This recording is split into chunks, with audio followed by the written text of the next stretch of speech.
Samantala, marami hong Pilipino ang hindi nakakahanap ng trabaho dito sa bansa. Kaya marami ho ang nagdedesisyon na mag-abroad na lang. Dagdag kita man ang dala nila para sa ating ekonomiya dahil sa kanilang remittances, ang problema ho, unti-unti naman tayong nauubusan ng mga eksperto dito sa bansa. 5 taon nang graduate ng kursong Electronics and Communications Engineering si Hardy Robles. Pero hanggang ngayon, wala pa rin siyang permanenteng trabaho. Kaya gusto na niyang mang-ibang bansa. Kailangan ko ng, siyempre, high salary na hindi na po-provide ng dito. Ayon sa POEA, marami pang job orders sa mga bansa sa gitnang silangan, kabilang ang Saudi Arabia, Qatar at Kuwait. Karamihan daw, engineers at construction workers ang hanap. Halimbawa ang Germany, nangangailangan daw ng engineers at scientists ayon sa mga negosyante at diplomat na bumisita kay Vice President Jejomar Binay. Nabuhayan ng loob ang 47 anyos na si Jesse Jola, isang marine engineer.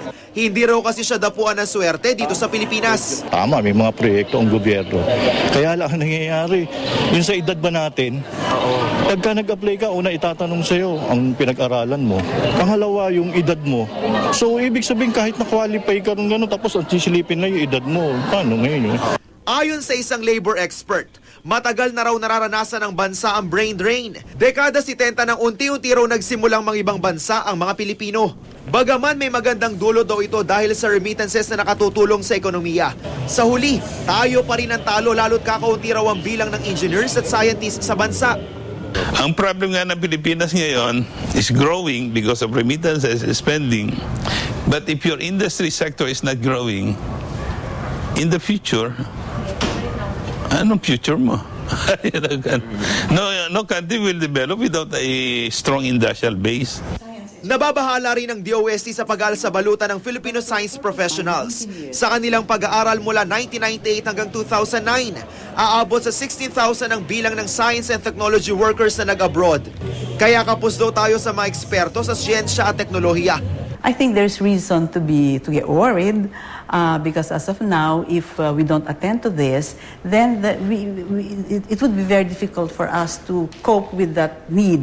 Pero ayon sa POEA, di naman daw ura-uradang makakahakot ng engineers at scientists ang Germany mula sa Pilipinas.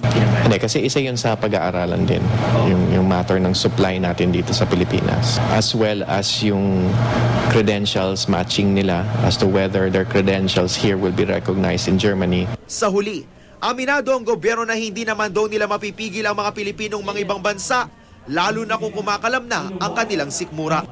Julio Segovia, GMA News.